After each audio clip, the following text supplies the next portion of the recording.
For those of you that don't know me, I'm Jeannie. I'm the person that writes the blog, gives these presentations, has a Facebook group, all that fun stuff. So welcome. I'm super excited to be here. It's Friday. Okay, so I want to go over 5 ways that you guys can stay connected to Wi-Fi while you're in Iceland. Someone in the group this week actually asked about it. I thought it was a fantastic question, and there are a lot of different options. So I'm going to go over the pros and cons of 5 different options. Are you ready? Okay, let's begin. Number 1 is hook up an international plan with your cell phone provider that you have in your home country. So a pro of this is that it's pretty easy. There's not going to be a lot of hassle involved. Maybe you just have to call them or switch something over. You'll be able to call them if you have any questions about your bill or something like that. So a con of this is that, I don't know, it might be a little more expensive to do this option. I know my parents used that when they were in Iceland. They were really limited on like how many minutes they had on calls and how much data they had and stuff like that. So they were really, really restricted. Number 2 is to get a SIM card when you get to Iceland. It's super simple. So you get to the airport, you pick up a SIM card, and you open your phone and you put the SIM card in your phone. And then all of a sudden you're like linked up to Iceland Wi-Fi. A pro of this is that you're going to have great coverage in Iceland. So you're linking up to the local cell phone towers. I've always had really, really good reception here. A con of getting a SIM card in Iceland is that it's just, I guess, one thing extra to do when you arrive. So maybe you just don't want to worry about having to stop and having to worry about how to work it or anything like that. Number 3 is the rental car company. Either the car will have the technology in the vehicle, or a lot of rental car companies will give you like a modem that you can travel with. A pro of this is that it's super, super convenient because you're going to be picking up your rental car anyway.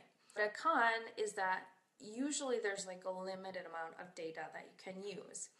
And one of my friends used this feature last week on her trip to Iceland. They had a really, really bad service. Like the modem wasn't connecting and it was really frustrating. And so she just felt kind of like she spent all this money on this modem and it didn't work, and it was really annoying. Number 4, a company that's local here that's called Trawire. So I worked with this company recently when we took one of our long trips into the West Fjords.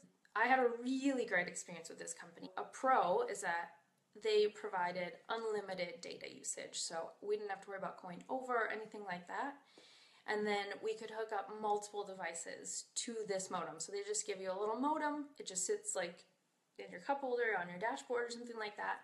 And you can use unlimited data. So it was awesome. We had 4 people using their cell phones in the vehicle. So this would be great like if you had kids. I highly recommend them. Local companies, so their support and their answering questions and everything like that was really, really great. And I think it was only $10 a day. So it was super reasonable. A con of this is that you have to like arrange for a drop off or a pickup. You can have it sent to your hotel, which is really, really convenient. So it'll just be waiting for you. That's really nice. Or you have to just kind of arrange to have it picked up. That was the only con that I thought. They have a couple of different, locations and stuff like that. I don't think it's super hard, and then you have to like put it in the post box when you leave Iceland to like mail it back to them. So it's just one extra step. That was the only con. You guys, we're almost done. I'm keeping it short. I'm pretty impressed with myself, really. Number 5 is to rough it old school style, you guys. Come on, you can do it. When we were in Iceland in 2014, we didn't have Wi-Fi. We didn't even think actually like how can we stay connected on our trip. We just did it the old school route. So we used a map for our travels. Seriously, have it still now. It's right here. I love it. I use it all the time. So we used a map for navigating, and we had our itinerary written down, and we just winged it. We used Wi-Fi like at the hotel, or if we were in a cafe or something like that, and it worked out fine for us. So you can do it if you want to. But I understand it's like, the age of technology. Everyone wants to stay connected, update Snapchat. I totally get it. Trust me. A pro of doing this is that you'd save money. Yay! And then you get to minimize distractions. So you're not getting emails or Facebook notifications or anything like that. So you just Enjoy your trip.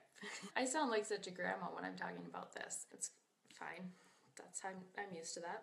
A con of doing this old school method is that it's 2016 and everyone wants to be on technology. Totally get that again. But it is an option.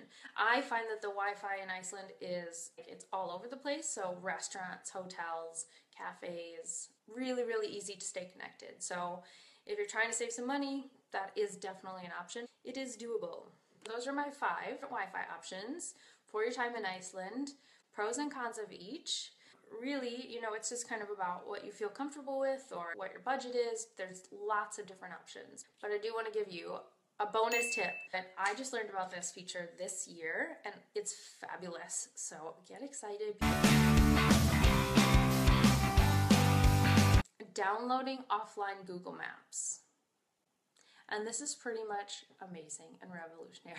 Google Maps released this feature where you can download like a section of a country and save it to your phone and use that like with straight up navigation, like Siri telling you to turn here and you have arrived, all without using Wi-Fi. What? What?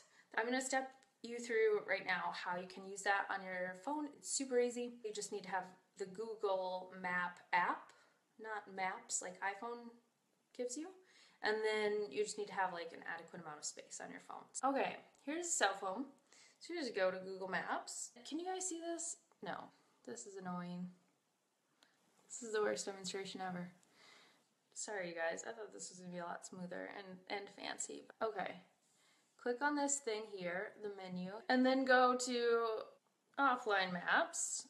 And then you click this button here, and now you have a map. You zoom out, and say you're staying in Vik. Okay, so you slide over to Vik, zoom in until this little download button is available. So like right there, you download it, and it downloads to your phone. It's like you can just click on those areas, and you just use that when you're navigating. Well, that's my tip for the day, and that demonstration sucked, but you get the point. Steps in the description of this video. We used this when we were in Ireland, and then my friends used this in Iceland last week when they were traveling, and they said they had 0 problems. You're talking about step-by-step navigation without using Wi-Fi. I don't know, like this is amazing. Super easy. That was my tip. That was my super special secret bonus tip. I hope you guys learned something. If you have any questions, and my husband wants to know what's for dinner. You guys keep the questions coming. So Facebook Live is fueled by your questions and comments. So I'm always reading, and I hear you and I want to help. So let me know if you have anything. Otherwise, I hope you guys have a great weekend, and I will see you here next week. Bye.